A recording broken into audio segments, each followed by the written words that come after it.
Pauwi na po tayo galing bumili ako ng bike kanina. So ito po yung nabili kong bisikleta. So bali kanina, nagustuhan ko yung isa, pero hindi ko alam, pang bata pala yun.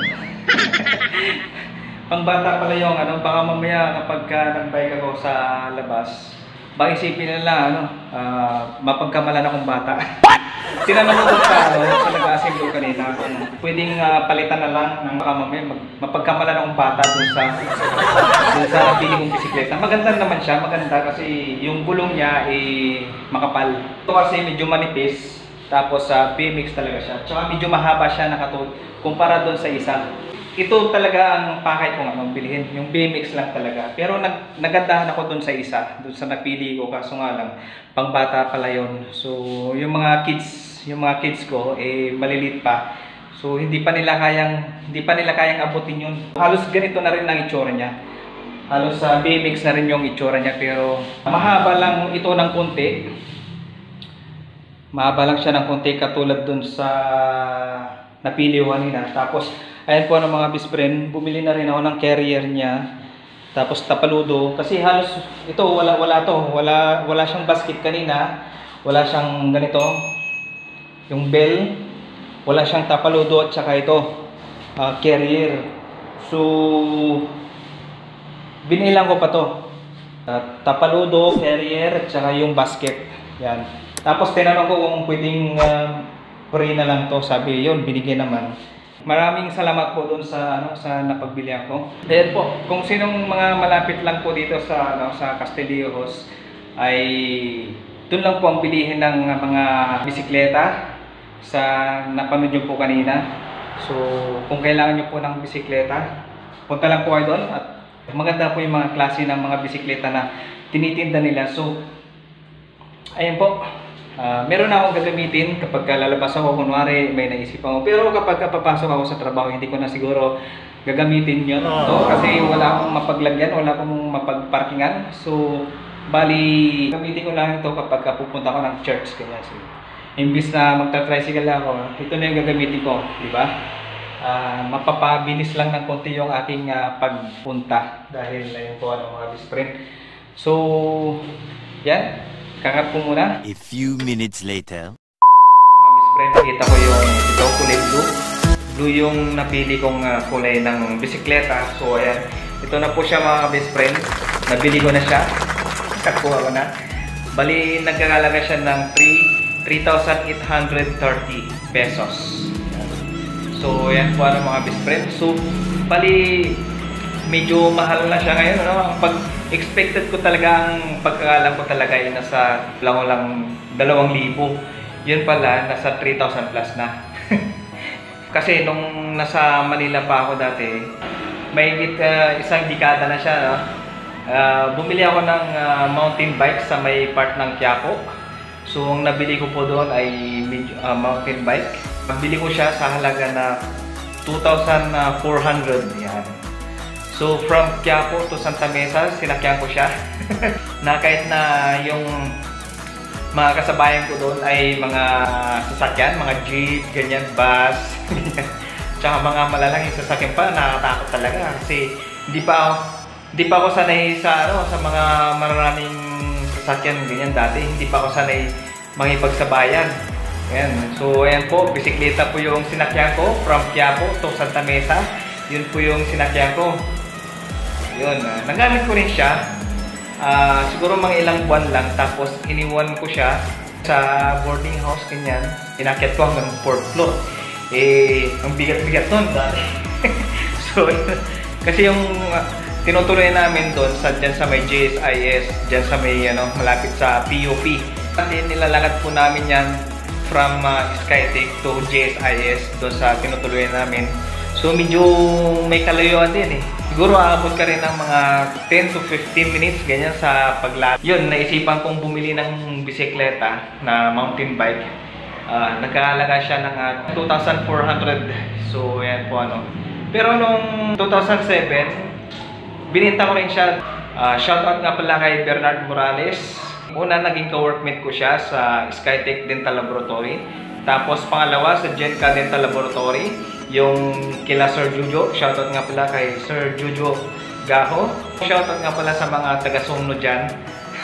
Kila Mike GB, Bernard Morales, marami pa yung mga galing SkyTech din dyan. Shoutout nga pala sa inyo lahat dyan. At sa mga kakilala ko dyan, hindi ko na ma-shoutout kay Hanif. Yan. Shoutout sa inyo. At so yun po mga best friend. Dito muna tayo. Bugintuan lang muna tayo, no?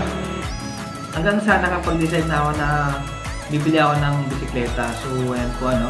Nalaman ko na ganun pala. Nalaman ko na yung binibinta pala nilang bisikleta ay nagkahalaga ng 3,000 plus.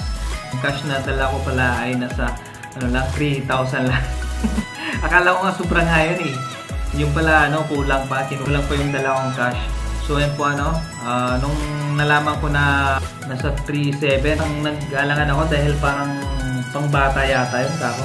Assemble pa yung mga parts ng bisikleta. So ayan po, nagpa-assemble na rin ako. So sabi ko, tinanong ko kung meron pang malapit na video rito. Sabi mo gano'n, withdraw ako ng pandagdag. Tapos ayun po pagbalik ko, ganyan, nilakad ko ulit. Nung papunta to, nilakad ko. Pabalik, nilakad ko.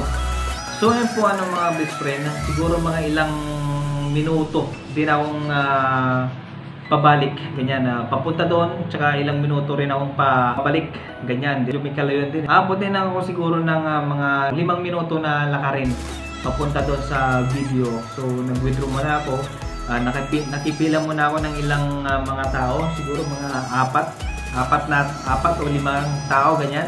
So medyo doon pa lang sa pilahan, may medyo matagal-tagal na yun, di ba?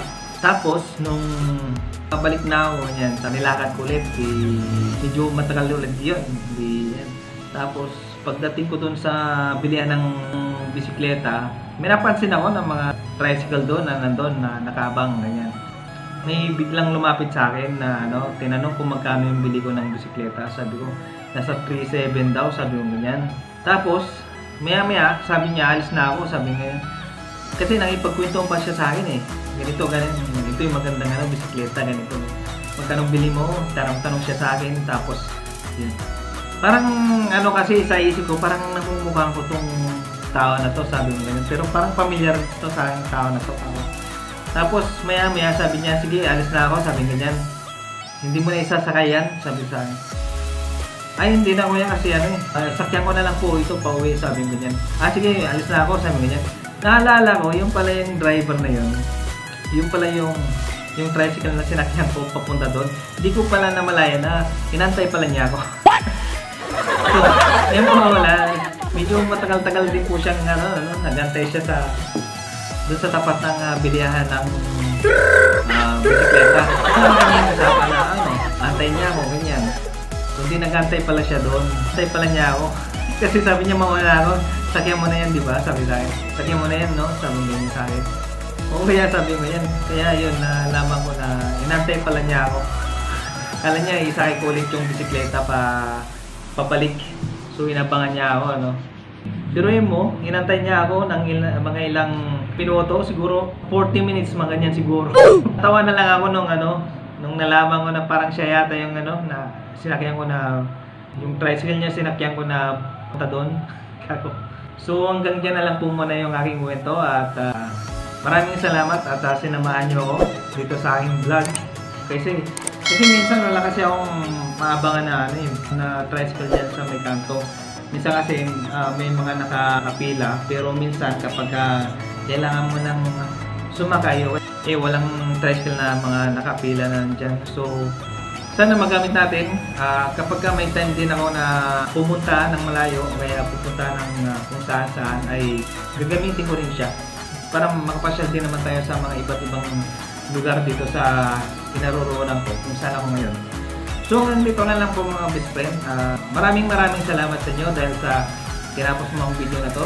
So yan po, kinuwento ko lang po yung aking nangyari po kahapon nung bumili ako ng bisikleta. So akala ko yung una kong kasing napili, maporma kasi yun kaso nga lang pagbata rin naman pala. So hanggang dito na lang at maraming salamat. Bye bye.